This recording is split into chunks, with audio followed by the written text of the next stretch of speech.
하나님의 말씀을 봉독하겠습니다. 히브리서 2장 5절에서 9절까지의 말씀입니다. 신약성경 353면 어간에 있습니다. 하나님이 우리가 말하는 바 장차올 세상을 천사들에게 복종하게 하심이 아니니라. 그러나 누구인가가 어디에서 증언하여 이르되 사람이 무엇이기에 주께서 그를 생각하시며 인자가 무엇이기에 주께서 그를 돌보시나이까. 그를 잠시 동안 천사보다 못하게 하시며 영광과 존귀로 관을 씌우시며 만물을 그 발 아래에 복종하게 하셨느니라 하였으니 만물로 그에게 복종하게 하셨은즉 복종하지 않은 것이 하나도 없어야 하겠으나 지금 우리가 만물이 아직 그에게 복종하고 있는 것을 보지 못하고 오직 우리가 천사들보다 잠시 동안 못하게 하심을 입은 자 곧 죽음의 고난받으심으로 말미암아 영광과 존귀로 관을 쓰신 예수를 보니 이를 행하심은 하나님의 은혜로 말미암아 모든 사람을 위하여 죽음을 맛보려 하심이라. 아멘. 오늘 우리가 살피려는 본문 말씀은 히브리서 전체가 큰 그림에서 고난당하고 있는 성도들을 위로하려고 쓴 편지입니다.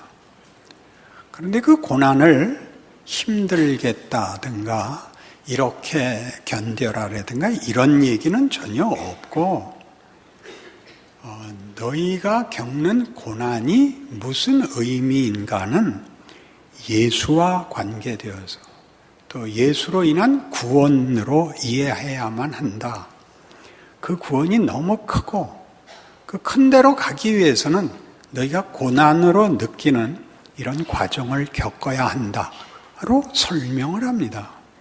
그러니까 쉽게 해주거나 해결해주지 않고 당연한 것으로, 그리고 그것이 하나님의 능력이요 하나님의 방법이라고 소개를 합니다. 우선 이 구원의 크기를 얘기하는 것, 말하자면 천사를 보내는 것과 다른, 모세를 세우는 것과 다른 성자 하나님이 직접 오셔서 행하시는 구원, 그리고 하나님이 직접 오신 것만으로도 놀라운데 십자가를 지고 죽음으로써 만드시는 구원, 이렇게 얘기함으로써 이 구원이 얼마나 큰가를, 구원을 이루시는 분이 하나님 자신이라는 것을 기억하고 그것이 죽음을 불사하는 길을 걸었다는 것을 생각해서 그게 얼마나 굉장한 것일 것인가 생각해보라, 이렇게 얘기합니다.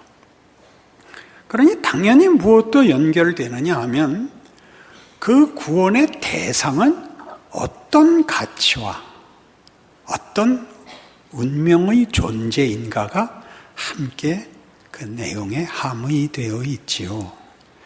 그래서 오늘도 본문이 시작하는 게 이겁니다. 하나님이 우리가 말하는 바 장차 올 세상을 천사들에게 복종케 하심이 아니라 우리에게 복종케 하려고 주신 구원이다. 천사들이 하나님의 후계자가 되는 것이 아니라, 후사가 되는 것이 아니라 우리 인류가 하나님의 후사가 되는 것이 구원이란다, 이렇게 얘기하는 겁니다. 그러니까 이 부분이 이제 만만치 않죠? 하나님의 후사가 된다는 것,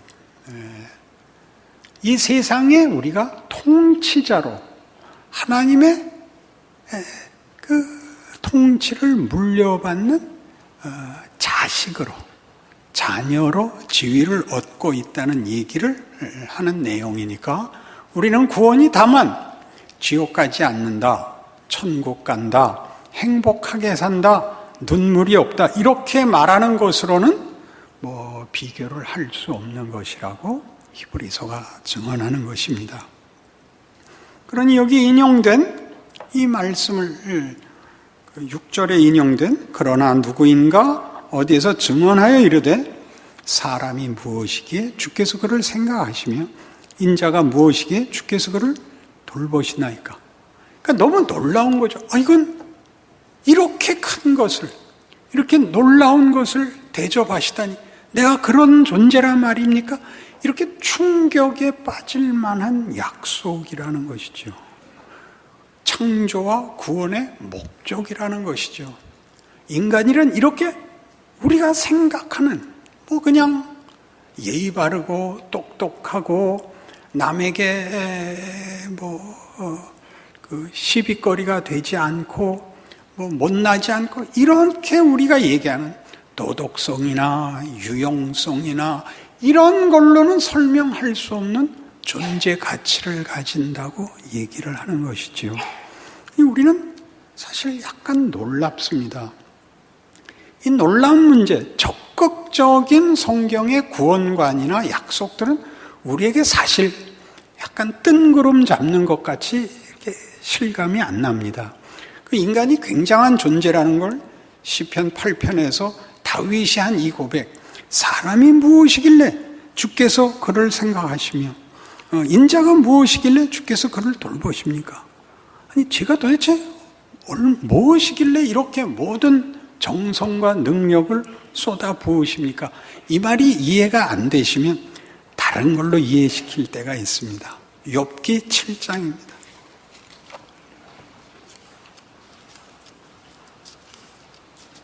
구약성경 768페이지입니다. 욥기 7장 17절. 사람이 무엇이기에 주께서 그를 크게 만드사 그에게 마음을 두시고 아침마다 권징하시며 순간마다 단련하시나이까. 주께서 내게서 눈을 돌이키지 아니하시며 내가 침을 삼킬 동안도 나를 놓지 아니하시기를 어느 때까지 하시리까. 사람을 감찰하시는 이여 내가 범죄하였던들 주께 무슨 해가 되오리까. 어찌 나를 당신의 관역으로 삼으셔서 내게 무거운 짐이 되게 하셨나이까. 주께서 어찌 내 허물을 사하여 주지 아니하시며 내 죄악을 제거하여 버리지 아니하시나이까. 내가 이제 흙에 누우리니 주께서 나를 애써 찾으실지라도 내가 남아있지 아니하리이다. 여러분이 다 한번 해본 거 아닌가요? 이렇게 해봤죠. 예전에 철없었을 때 그랬을 겁니다. 누가 놔달랬어? 나 집 나갈 거야. 찾지 마. 안 해보신 얼굴들을 하는데 혹시 자식들은 여러분한테 안 그러나요? 이게 우리가 하는 얘기입니다. 우리의 소원은 뭐냐 하면 생각 않고 살게 해 주십시오. 그렇죠? 이때 생각은 고민입니다. 물론 고민과 고통 없는 삶을 주십시오. 난 그냥 흙이 되고 물이 되고 바위가 되기를 원합니다. 유치환 씨의 바위라는 시도 있습니다. 두드려도 소리하지 않고 깨어져도 침묵하는 한 개의 바위가 되리라. 그렇게 했을 때는 문학적인 다른 내용을 표현한 것이지만 우리가 원망할 때 보면 우리 모두가 왜 저를 인간으로 만드셨어요? 왜 생각은 하게 하셨어요? 이 일은 뭐란 말이에요? 이건 우리가 늘 하는 우리의 현실이고 우리가 경험하는 일입니다. 이것이 우리가 얘기하는 부정적이고 가장 소극적이고 그리고 가장 비겁하게 우리 자신에 대해서 놀라는 것이라면 성경이 하는 구원에서는 그것이 가장 적극적이고 우리의 상상을 뛰어넘는 약속으로 너희는 신과 방불한 존재다. 하나님보다 조금 못하게 만들었다. 그 조금은 차이를 나타내는 조금이 아니고 거의 같은 차이가 없는 이라는 의미입니다. 어떤 의미에서 그럴까요? 지위와 신분이 그렇습니다. 존재론적으로 창조주와 피조물이 같을 수 없죠. 그러나 하나님은 우리에게 우리가 기대하는 것과 상상할 수 없는 목적을 가지고 있다고 말합니다. 그것이 그렇게 굉장한 것이라는 건 무엇으로 확인하는가? 그 아들이 직접 찾아오고 그 일을 성취하기 위해서는 십자가의 수치와 죽음을 감수한다는 데서 이건 보통 일이 아니구나라고 알 수 있다. 이렇게 얘기하는 것이 예수를 믿는다. 십자가를 지셨다. 우리를 사랑하신다라는 모든 말들의 근거며 힘이며 증언인 것입니다. 그래서 우리는 성경이 우리를 향하여 이런 식으로 얘기하는 것들, 예를 들면 로마서 8장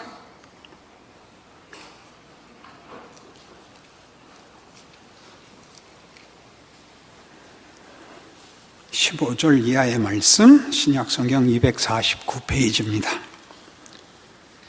로마서 8장 15절. 너희는 다시 무서워하는 종의 영을 받지 아니하고 양자의 영을 받았으므로 우리가 아빠 아버지라고 부르짖느니라. 성령이 친히 우리의 영과 더불어 우리가 하나님의 자녀인 것을 증언하시나니 자녀이면 또한 상속자 곧 하나님의 상속자요 그리스도와 함께한 상속자니 우리가 그와 함께 영광을 받기 위하여 고난도 함께 받아야 할 것이니라. 고난이 따라오는 것만 문제이지 영광에 대해서는 또는 사랑에 대해서는 여러분 다 양손을 들어서 환영할 것입니다. 하나님은 우리에게 아버지입니다. 부모와 자식 간에 가장 두드러진 다른 인간관계나 다른 어떤 관계와도 다른 것이 있다면 부모 자식 간에는 공포가 없는 것입니다. 때려도 죽으라고 때리지 않고 욕을 해도 버리려고 욕을 하는 건 아니라는 걸 압니다. 그게 가장 중요한 것이죠. 부모와 자식이라는 관계는. 그러니까 바로 성경이 그렇게 얘기합니다. 뭐라고요? 두려워하지 말라는 겁니다. 기독교 신앙이란 어느 곳에도 공포가 들어오지 않습니다. 진정성과 공포는 다른 것입니다. 무게가 있는 것과 죽이려고 드는 것은 다른 것입니다. 그러나 우리는 진정성이 삭발을 하든지 혈서를 쓰든지 하는 이상한 공포와 이렇게 붙어 있어서 진심을 얘기하면 화를 내고 진심을 논할 때는 자폭성 태도를 취하는 것이 진정성이 되어 있습니다. 이건 하나님 없는 데에서만. 우선 제 불만은 냉면에 있습니다. 냉면을 육수가 좋아야 됩니다. 그 면이 좋아야 되는데 그럴 실력이 없으면, 맛이 안 나면 비빔냉면을 먹는 수밖에 없는데 비빔냉면을 맛을 낼 수 없어 매우면 그만입니다. 그럼 뭘 먹었는지 하나도 정신이 없고 그냥 땀만 뻘뻘 흘리고 잘 먹은 것 같은 겁니다. 속에서 불이 나니까. 그러니까 우리의 진정성은 내용은 없고 맛도 없고 감사도 없고 항복도 없고 무시무시하기만 한 것으로 우리가 가진 어떤 가치를, 존재감을, 안심을 확보하려고 하니까 성경이 계속 그러죠. 예수의 죽음은 그런 공포를 제거한, 공포를 삼켜버린 것이다. 사랑이 공포를 삼킨 것이다. 이렇게 얘기하는데 못 따라 들어오고 있는 것입니다. 하나님이 우리를 사랑하신다. 하나님은 우리에게 아버지다.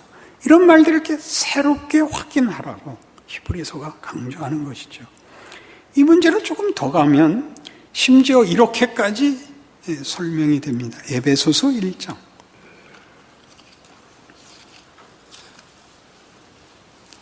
신약성경 310페이지쯤에 있습니다. 에베소서 1장 17절. 우리 주 예수 그리스도의 하나님 영광의 아버지께서 지혜와 계시의 영을 너희에게 주사 하나님을 알게 하시고 너희 마음의 눈을 밝히사 그의 부르심의 소망이 무엇이며 성도 안에서 그 기업의 영광의 풍성함이 무엇이며 그의 힘의 위력으로 역사하심을 따라 믿는 우리에게 베푸신 능력의 지극히 크심이 어떠한 것을 너희로 알게 하시기를 구하노라. 그의 능력이 그리스도 안에서 역사하사 죽은 자들 가운데서 다시 살리시고 하늘에서 자기의 오른편에 앉히사 모든 통치와 권세와 능력과 주권과 이 세상뿐 아니라 오는 세상에 일컫는 모든 이름 위에 뛰어나게 하시고 또 만물을 그의 발 아래 복종하게 하시고 그를 만물 위에 교회의 머리로 삼으셨느니라. 교회는 그의 몸이니 만물 안에서 만물을 충만케 하시는 이의 충만함이니라. 부모와 자식이다 그렇게 얘기하는 것으로도 부족해서 내 몸이다 이렇게 얘기하는 겁니다. 인간은 하나님의 몸이랍니다. 머리와 몸은 분리될 수 없죠. 그리고 뭐라고 얘기한다고요? 교회는 그의 몸이니 만물 안에서 만물을 충만케 하시는 자의 충만입니다. 하나님의 충만은 우리의 충만으로 만족하고 우리의 충만으로만 완성이 된다고 선언을 하십니다. 우리 없이는 하나님은 홀로 충만하시거나 홀로 만족하시지 않겠답니다. 자식을 길러보면 다 아는 거 아닌가요? 자식이 행복할 수 있다면 나는 무슨 손해라도 볼 수 있다. 그러는 게 부모 아닌가요? 성경이 그렇게 얘기하는 걸 우리는 모릅니다. 그래서 우리의 믿음은 늘 아슬아슬하지요. 하나님이 안심을 주시지 않기 때문입니다. 왜요? 바보로 놔두지 않기 때문입니다. 그래서 고난이 들어오죠. 고난이. 우리 오늘 본문으로 돌아가시면 이 약속이 예수 안에서 성취되었는데 어떻게? 예수께서 통치자로서의 지위를 회복하고 승리하여 하나님께 인정받아 하늘보좌 우편에 앉았으나 아직 세상이 사람들에게 항복하지 않은 현실을 살고 있습니다. 왜 그런가 하는 문제죠. 예수의 승리는 예수께서 인간의 몸으로 오시고 십자가를 지심으로써 그런 인류의 대표가 되어 예수의 승리는 인류의 승리가 됩니다. 그러나 그렇게 도매금으로 대표자가 승리한 것으로 우리를 도매금으로 묶어 가시지 않고 그 승리가 각각의 경우와 각각의 존재와 각각의 내용, 실력이 되게 하기 위하여 우리에게 인생을 허락하는 것입니다. 이 고난이 일을 한다는 거죠. 이 고난이. 거기가 어렵죠. 예수님이 죽음으로 구원을 이룬다는 것도 어렵죠. 우리가 고난 속에는 무슨 외적인 불만만 있는 것이 아니라 내적인 불만도 그만큼 있죠. 자책, 후회, 연민, 원망 이런 모든 것들은 아무것도 아닐 것 같은데 왜 쓰시나? 왜 그런 과정을 밟으시는가? 우리가 이해할 수 있는 아주 좋은 시를 하나 찾았습니다. 함민복 씨의 섬이라는 시입니다. 물 울타리를 둘렀다. 설교만 하면 못 알아듣는 표정 아시게 이렇게 시를 읽어도 물 울타리를 둘렀다. 섬이니까 울타리가 가장 낮다. 울타리가 모두 길이다. 알아들으신다. 알겠죠? 현실이니까.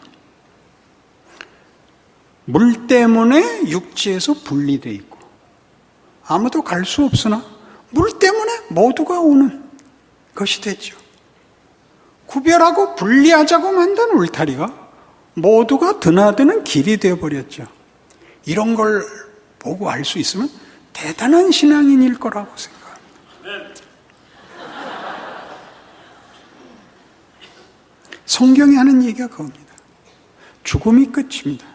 죽음은 존재의 소멸이며 가치의 실패며 소망과의 단절입니다. 그것이 물이 육지와 섬을 단절시켜 놓은 것이 오히려 더 많은 육지에 있는 길보다 더 많이 모든 곳이 길이 되게 하는 것 같이 예수님은 죽음에 들어가 그것을 영광과 부활로 문을 만드시는 겁니다. 이게 성경이 얘기하는 구원입니다. 그러니 여러분들에게 일어나는 모든 고난과 고통은 결국 죽음으로 내몰면서 하는 위협이거든요. 너는 쓸데없어. 너는 희망이 없어. 그래봐야 아무것도 아니야 라는 모든 여러분을 위협하고 짓누르는 것들이 여러분을 만들 것입니다. 왜냐하면 거기에 하나님이 문을 달아 놓으시기 때문입니다. 세상 사람들은 그게 끝이지만 우리는 예수로 인하여 그 많은 고통이 우리를 만듭니다. 생각하게 합니다. 인생은 뭐야? 나는 누구야? 하나님이 대답하십니다. 내가 네 아버지다. 달라지죠. 고아와 부모가 있는 자녀는 근거가 다릅니다. 소망이 다르고 자신이 다릅니다. 그렇지 않습니까? 이게 성경이 하는 얘기죠. 그러니까 우리에게 성경은 마음껏 이 약속을 합니다. 이런 약속들 로마서 8장에 가보시겠어요? 우리가 어떤 고난을 받든지 간에 더 큰 하나님의 부모의 보호 아래에 있다는 것, 넉넉하다는 것을 성경은 힘써 강조합니다. 로마서 8장 248페이지 신약 1절입니다. 그러므로 이제 그리스도 예수 안에 있는 자에게는 결코 정죄함이 없나니 이는 그리스도 예수 안에 있는 생명의 성령의 법이 죄와 사망의 법에서 너를 해방하였습니다. 위협과 공포와 절망이 쳐들어와서 그것들이 승리하지 못하고 그것들로 인하여 너는 생각하게 되고 각성하게 되고 더 크고 유익해질 것이다. 생명의 성령의 법이 죄와 사망의 법을 이기리라. 걱정하지 마라. 이렇게 얘기합니다. 마음이 안 놓으시면 26절로 가시죠. 이와 같이 성령도 우리의 연약함을 도우시나니 우리는 마땅히 기도할 바를 알지 못하나 오직 성령이 말할 수 없는 탄식으로 우리를 위하여 친히 간구하시느니라. 신이 그 경배자들을 위하여 비는 그런 신은 없습니다. 우리만 가지고 있습니다. 부모면 다 아는 겁니다. 부모가 빌지요. 자식한테 부모가 빌지요. 부모가 고함만 지릅니까? 자식한테 빌지 않는 부모가 어디 있습니까? 그건 얼마나 굉장한 자리인가요? 하나님이 그러시고 우리를 그 마음과 그 자리까지 부르십니다. 사랑을 받고 혜택을 받는 것과 비교할 수 없는 섬기고 사랑하는 부모의 자리 말입니다. 또 있습니다. 8장 38절로 가시면 하나 더 안전장치가 또 있죠. 내가 확신하노니 사망이나 생명이나 천사들이나 권세자들이나 현재일이나 장래일이나 능력이나 높음이나 깊음이나 다른 어떤 피조물이라도 우리를 우리 주 그리스도 예수 안에 있는 하나님의 사랑에서 끊을 수 없으리라. 사랑이 뭐죠? 포기하지 않는 정열, 조건 없는 의지.